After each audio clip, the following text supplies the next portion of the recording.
चलिए बात करते हैं हेलो एरीन में। हेलो एरीन, हेलो एरीन का मतलब क्या होता है? एरीन का मतलब बेंजीन, बेंजीन का मतलब कुछ इस तरीके से। तो हेलो एरीन का मतलब हो गया हेलो बेंजीन, मतलब बेंजीन लगा हो, बेंजीन के ऊपर हेलोजन। ठीक है, ये लगा हुआ है। अब इसमें जैसे कि आपको पता होगा कि फ्लोरीन लगाते हैं तो फ्लोरोबेंजीन हो जाता है। तो यहाँ पर आप फ्लोरीन लगा लो, क्लोरीन लगा लो, ब्रोमीन लगा लो, आयोडीन लगा लो। तो fluorobenzene, chlorobenzene, bromobenzene and iodobenzene जो भी है वो इस तरीके से अपन इसको बनाते हैं। अब हेलोबेंजीन में अगर हम बात करते हैं तो हेलोबेंजीन में अगर हम इसके नेचर के बारे में बात करें तो ये तो पता ही है कि एरोमेटिक कंपाउंड होता है, ये तो पता ही है हमको। हेलोजन क्या फॉलो करता है जब बेंजीन के साथ हेलोजन लगा होता है? जैसे कि अगर हम सिंपल कहीं पर कार्बन के साथ में यानी कि कोई एल्किल ग्रुप है उसमें हेलोजन लगा दें और बेंजीन के साथ हेलोजन लगा दें तो इन दोनों में पहले कंडीशन को समझ लो कि यहाँ पर अगर हम देखेंगे तो यहाँ पर अगर प्राइमरी एल्कोहल, प्राइमरी कार्बोनेट मतलब प्राइमरी या एल्काइल ग्रुप है तो इस कंडीशन पर यहाँ पर जो है इसकी हाइब्रिडाइजेशन होगी वो कौन सी हाइब्रिडाइजेशन होगी? sp3 हाइब्रिडाइजेशन होगी। और यहाँ पर जो कार्बन एटम लगा हुआ है उसकी हाइब्रिडाइजेशन कौन सी हो जाएगी? sp2 हाइब्रिडाइजेशन हो जाएगी। बात समझ में आ रही है? sp2 हाइब्रिडाइजेशन यानी यहाँ पर जो कार्बन हाइड्रोजन में यानी कार्बन हाइड्रोजन में जो कार्बन है वो sp2 हाइब्रिडाइड है और यहाँ पर कौन सा है? sp3 हाइब्रिडाइज है। एक तो ये पॉइंट है। दूसरी बात, यहाँ पर अगर हम हेलोबेंजीन के बारे में बात करते हैं तो बेंजीन जब अकेला लगा होता है, सॉरी हेलोजन जब अकेला लगा होता है तो उस कंडीशन पर माइनस आई नेचर शो करता है। जब अकेला लगा होता है, सिंगल लगा होता है तो माइनस आई नेचर शो करता है। लेकिन अगर इसी के साथ में कोई दूसरा और कोई ग्रुप लगा दिया जाए, ये हेलोजन हो गया और इसके साथ में कोई दूसरा ग्रुप लगा दिया जाए ऑर्थो एंड पैरा पोजीशन पर, यहाँ लगा दो या फिर सपोज दैट यहाँ लगा दो इस कंडीशन पर, तो फिर उस कंडीशन पे कौन सा नेचर शो करता है? ये प्लस एम नेचर शो करता है। क्लियर है? तो दोनों टाइप के नेचर शो करता है, माइनस आई भी करता है और प्लस एम भी करता है। क्लियर है? माइनस आई कब करता है? जब अकेला लगा होता है। समझ में आ रही बात?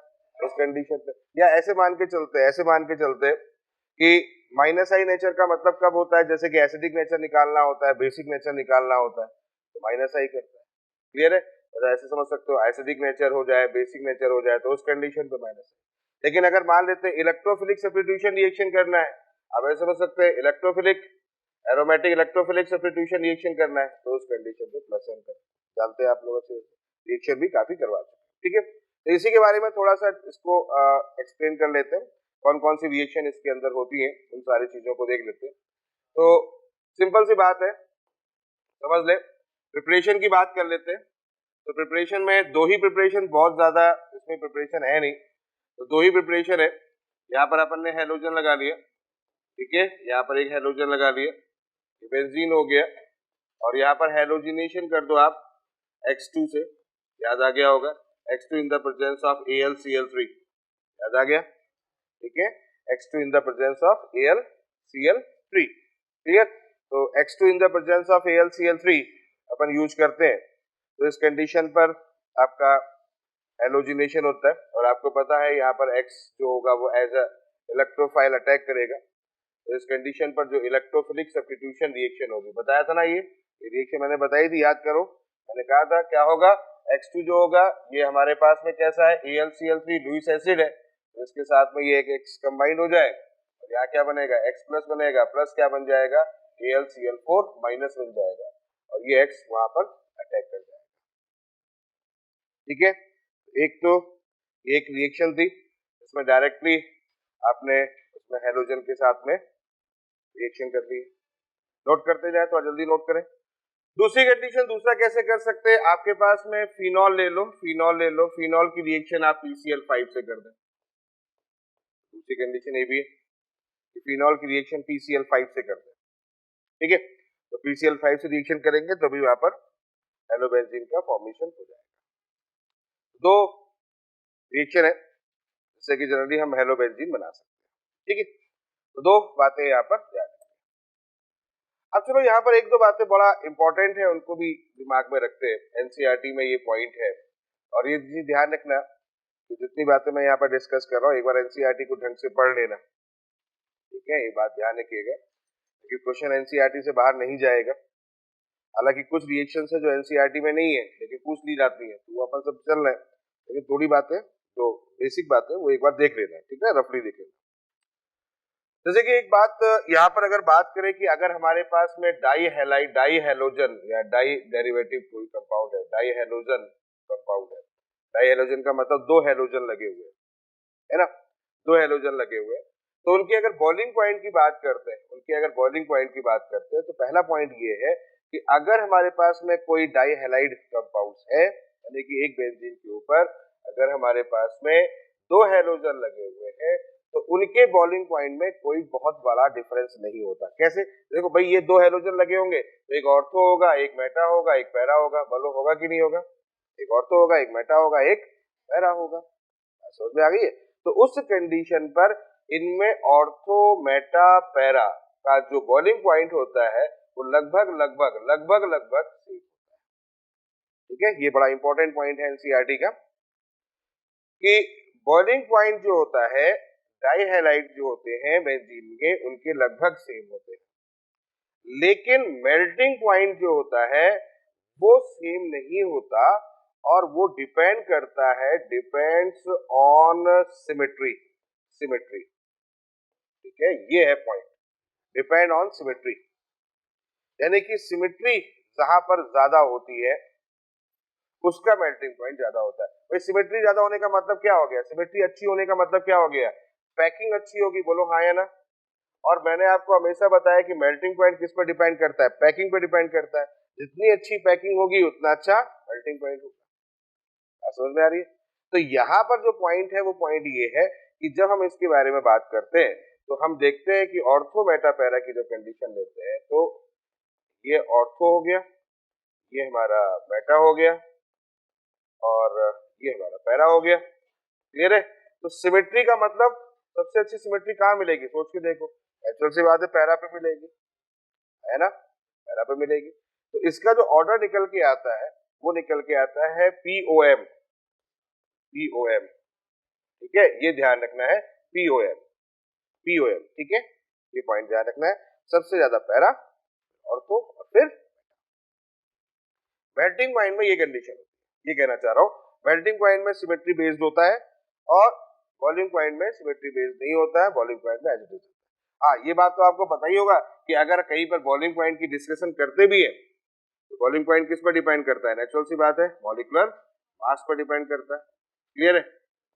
बॉइलिंग पॉइंट किस पर डिपेंड करता है? हाइड्रोजन बॉन्डिंग पे भी डिपेंड करता है, बट हाइड्रोजन बॉन्डिंग कौन बनाएगा? यहाँ पर अगर कहीं पर हाइड्रोजन बॉन्डिंग देखेगा तो कौन बना सकता है? फ्लोरीन, तो कोई दूसरा हाइड्रोजन बॉन्डिंग बना नहीं सकता। क्लियर है? समझ में आ गई कहानी? पॉइंट है, तो ये पॉइंट यहाँ पर ध्यान। चलो आगे बात करते हैं, अब आते हैं इसकी केमिकल प्रॉपर्टीज में। मैं रिएक्शन लिख रहा हूं, कंप्लीट आपको करना है, ठीक है बच्चों। चलो यहाँ पर अपन लेते हैं, हो गए, कंप्लीट हो गए। चलो देखो मेरे साथ, देखो पहले आपके पास में NaOH है, ये रिएक्शन मैंने पहले भी आपको बताई है हेलोजन के साथ में। इतनी आसानी से क्लोरीन नहीं निकलता, ठीक है, सिंपल तरीके से आप नहीं निकाल सकते उसको। क्यों नहीं निकलता? उसके पीछे का रीजन आपको बताया था कि क्योंकि यहाँ पर इसका प्लस एम नेचर होता है और ये प्लस एम नेचर क्या करता है, यहाँ से इलेक्ट्रॉन प्रोवाइड करता है, तो पार्शियल डबल बॉन्ड करेक्टर यहाँ पर डेवलप हो जाता है और पार्शियल डबल बॉन्ड करेक्टर होने के कारण से ये रिमूव यहाँ पर नहीं हो पाता। क्लियर है? तो इसकी कंडीशन के लिए क्या है? दो कंडीशन है। पहली कंडीशन ये है कि आप NaOH को बहुत ही हाई टेम्परेचर पर लेके जाओ, ठीक है, स्ट्रॉन्ग है, NaOH OH माइनस है, तो वो इसको क्या करेगा? सब्स्टिट्यूट कर देता है। तो पहली कंडीशन ये है, ये OH माइनस जो होगा ये इसको सब्स्टिट्यूट करेगा और सब्स्टिट्यूट करके वहां पर क्या बना देगा? ये हमारा फिनॉल बना देगा। ये बात समझ में आ गई कि नहीं आ गई? ये बात मैंने पहले भी आपको बताई है, याद करो, ये बात मैंने पहले भी बताई है और बहुत इंपॉर्टेंट पॉइंट है।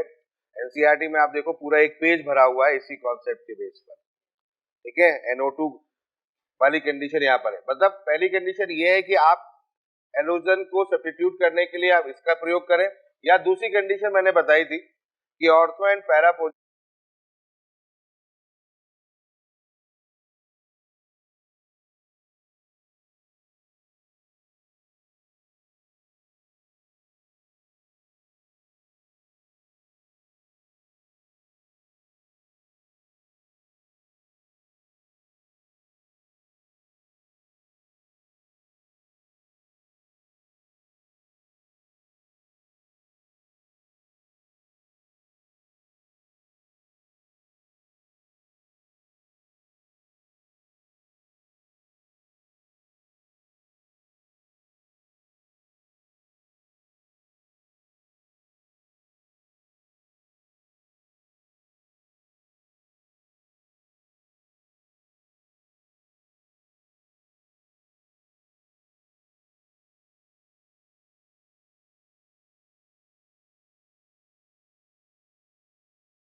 तो यहां पर दो बातें समझ में आ गई आपको, क्लियर हो गया कि भाई एक जगह पर प्रोडक्ट ये बन गया, एक जगह पर प्रोडक्ट ये बन गया, तो दो प्रोडक्ट यहां पर बनेंगे।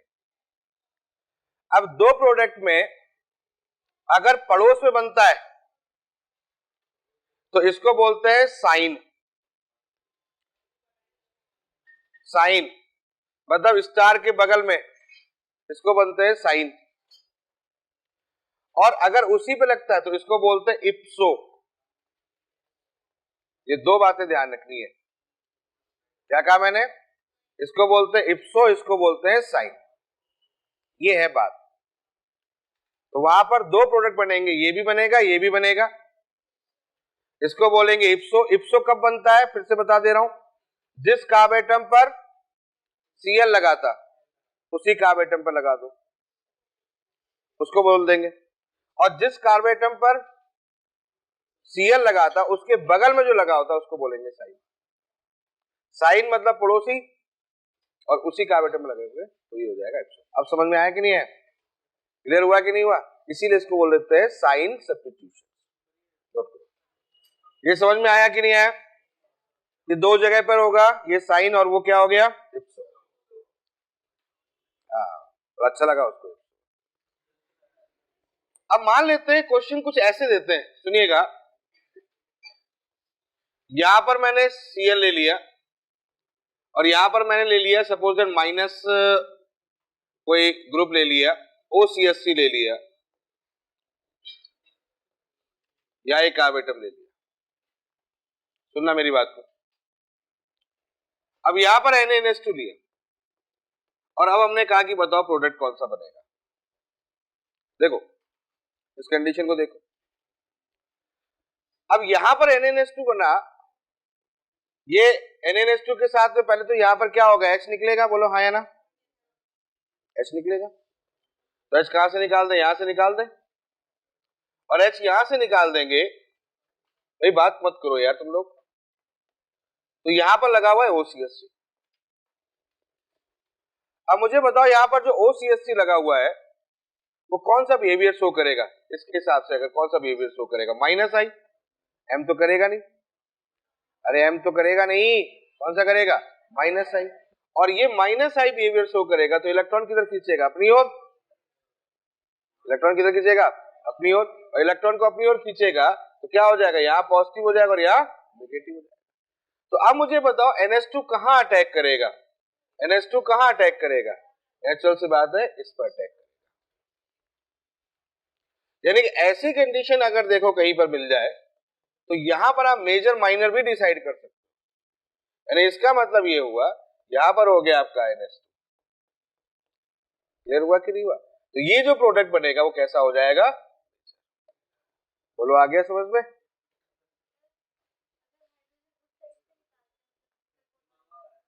मोस्ट एसिडिक पे देखो जो होगा ना, मोस्ट एसिडिक।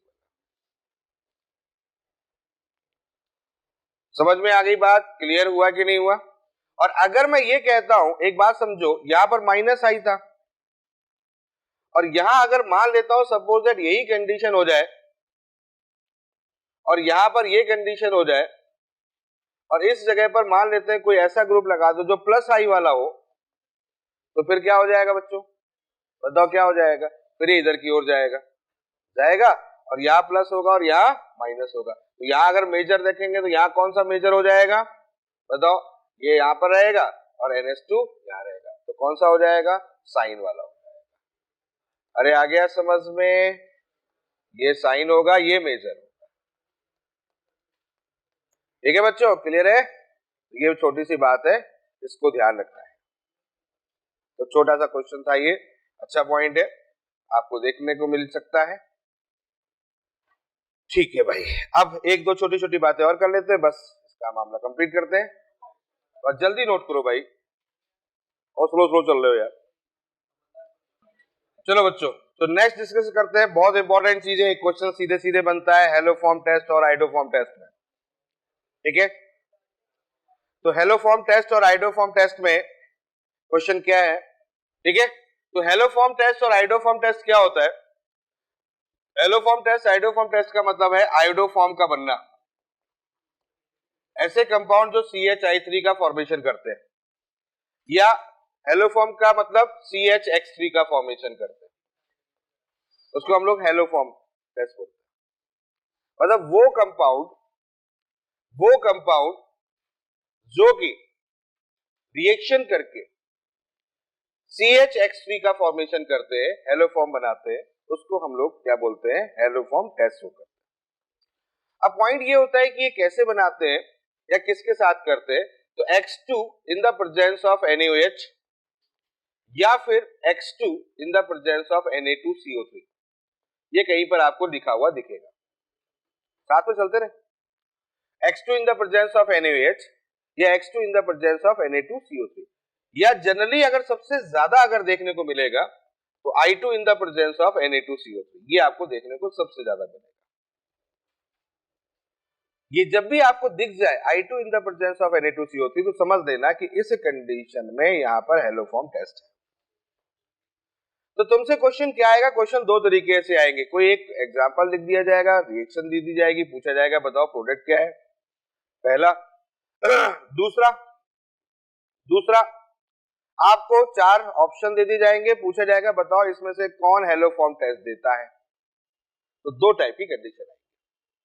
तो चलो इसी को सिखाना स्टार्ट करता हूं कि सबसे पहली बात है कि हेलोफॉर्म टेस्ट के लिए क्या रिक्वायरमेंट है।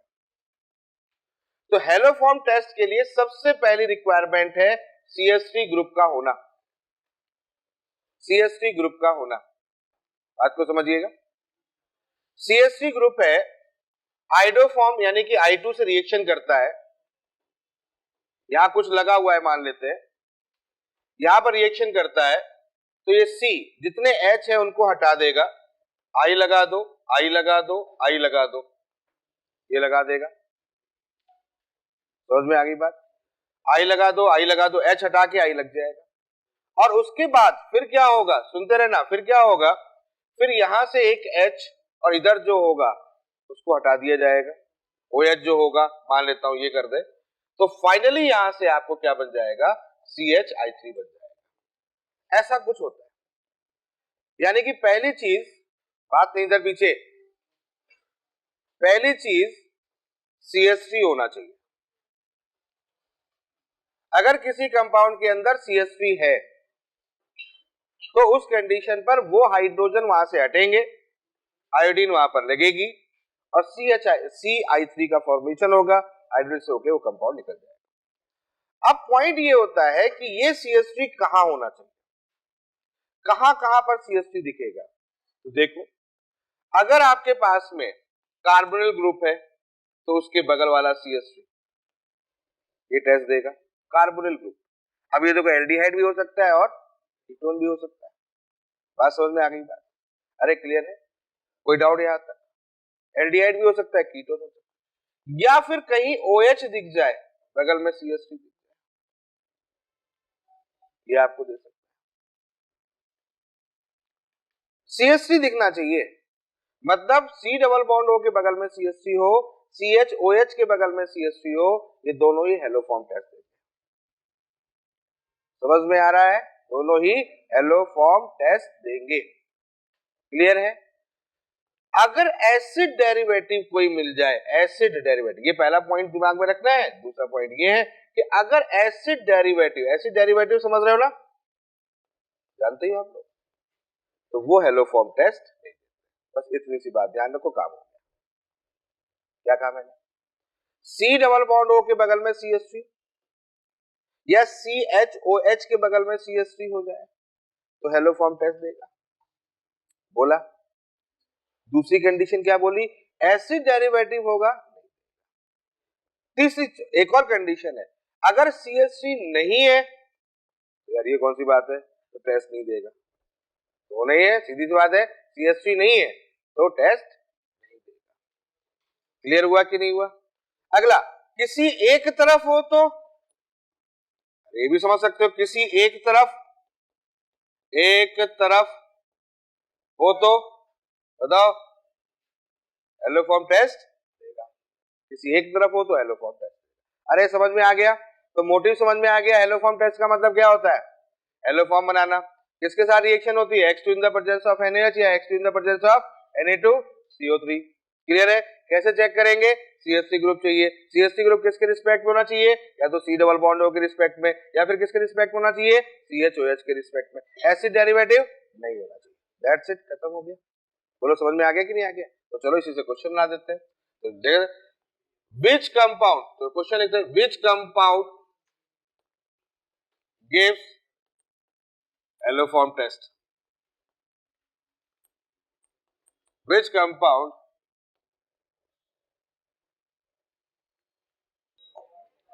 चलो देखो, तो अपने को देखना क्या है? अपने को बेसिकली ये देखना है कि बताओ कौन हेलोफॉर्म टेस्ट देगा और कौन हेलोफॉर्म टेस्ट नहीं देगा। तो पहले वाले में CH3 नहीं है, दूसरे वाले में है, ठीक है, तीसरे वाले में बिल्कुल है, चौथे वाले में इस साइड से नहीं है, इस साइड से है, हो जाएगा। किसी एक साइड से मिल जाए, किसी एक साइड से मिल जाए, ठीक है, क्लियर। यहाँ देखो, यहाँ नहीं होगा, यहाँ पे नहीं होगा, यहाँ पे बिल्कुल है। तो बस यहाँ दोनों तरफ से कुछ नहीं है, यहाँ पर है, ये है CH3 है। अब तो ये बस CHO लगा है तो ठीक है, लगा है ना, एक तरफ लगा है, डेरिवेटिव नहीं है ना, एसिड डेरिवेटिव नहीं है। समझ में आया नहीं है? ये कंडीशन हो सकती है। C डबल बॉन्ड O के बगल में देखना है, ठीक है, वो वाला, ये भी, अरे एसिड डेरिवेटिव नहीं है यार, कार्बोनिल कंपाउंड है, CH3 है, ये भी टेस्ट देगा। समझ में आया नहीं है? ये नहीं देगा, ये एसिड है, ये एसिड या एसिड डेरिवेटिव है, तो ये नहीं होगा। अब आया समझ में? एसिड हो गया तो नहीं देगा, ये एसिड डेरिवेटिव है, नहीं देगा, ये एसिड डेरिवेटिव है, नहीं देगा, ये एसिड डेरिवेटिव है, नहीं देगा, ये दे चुका है कि नहीं है भाई? रिएक्शन हो चुकी है, रिएक्शन हो चुकी है, एक H और बाकी है, ये आधे दूर वाला हमने दे दिया है, तो इसका मतलब ये पॉसिबल है। बताओ कितने लोग इनके सभी सही थे? लास्ट वाला पहुंचे नहीं थे। हो गया? सबको समझ में आ गया? एक 4 नंबर का क्वेश्चन पक्का कर लिए, ध्यान रखना, ये क्वेश्चन सीधा सीधा आएगा, हेलोफॉर्म टेस्ट कौन देता है कौन नहीं देता है। 4 ऑप्शन आएंगे अपने को, C डबल बॉन्ड CH3 या CHOH CH3, तो ध्यान रखना। क्लियर हो गया विदाउट यहां तक? ठीक है, तो ये एक छोटी सी बात थी, एक दो छोटी सी बात और डिस्कस कर दे रहा हूं। ये 3 इंपॉर्टेंट रिएक्शन है, और बस लास्ट 3 इंपॉर्टेंट रिएक्शन है जिनको ध्यान रखना है। पहली रिएक्शन है एसीटोन की रिएक्शन, हम लोग क्लोरोफॉर्म से करते हैं। तो क्लोरोफॉर्म से रिएक्शन करेंगे तो आप समझ गए होंगे, ये पॉजिटिव टू निगेटिव, यहां से ये पॉजिटिव और ये निगेटिव अटैच हो जाएगा, एडिशन हो जाएगा, और एडिशन होकर CH3C, ये OH बन जाएगा, CCl3CH3, इसको बोलते हैं क्लोरीटोन। समझ में आ गया? क्लोरीटोन का फॉर्मूला ध्यान रखिएगा, क्लोरीटोन बनता कैसे ये ध्यान रखिएगा, पहली बात। दूसरी बात है CHCl3 के HNO3 के साथ रिएक्शन करते हैं, इससे बनता है CCl3NO2, क्लोरोपिक्रिन, याद है? क्लोरोपिक्रिन, जिसको हम लोग बोलते हैं टीयर गैस, अश्रु गैस, ठीक है, आंसू गैस जिसको बोला जाता है, ये बनता है टीयर गैस। कैसे बनता है ध्यान रखना है, क्लोरोफॉर्म से बनता है HNO3 के साथ रिएक्शन। 2 बातें है ना, दोनों इंपॉर्टेंट है, क्लियर है? तीसरा है DDT, याद आ गया होगा, dichloro diphenyl trichloro ethyl, dichloro diphenyl, dichloro diphenyl, ये हो गया ट्राइक्लोरो, ट्राइक्लोरो, और ये एथिन, एथिन का मतलब 2 कार्बन, लिख लो के नाम, ठीक है। DDT कैसे बनता है? CCl3CHO, ये क्लोरल होता है, बता चुके हैं लास्ट क्लास में। क्लोरल की रिएक्शन किससे करेंगे अपन लोग? क्लोरोबेंजीन से करेंगे। आगे बात समझ में? तो क्लोरोबेंजीन के साथ में इसकी रिएक्शन की जाती है, तो उस कंडीशन पर होता है। तीनों रिएक्शन बहुत इंपॉर्टेंट है, तीनों रिएक्शन अपने आप में बहुत इंपॉर्टेंट है। क्वेश्चन कैसे भी मूव किया जा सकता है, डायरेक्ट इंडिकेशन पे डायरेक्ट क्वेश्चन पूछा जाएगा। टीयर गैस का फॉर्मूला ही पूछ लेगा, कोई बहुत बड़ी बात नहीं है। समझ में आ गया? तो टीयर गैस का फॉर्मूला डीडीटी का फॉर्मूला पूछ सकता है, डीडीटी बनती कैसी है ये पूछ सकता है, और क्लोरोपिक्रीन या क्लोरीटोन क्या होता है। ठीक है बच्चों, क्लियर हो गया। तो यहाँ पर आपका ये एरोमेटिक जो हैलोजन था, एरोमेटिक हैलाइड जो था, ये कंप्लीट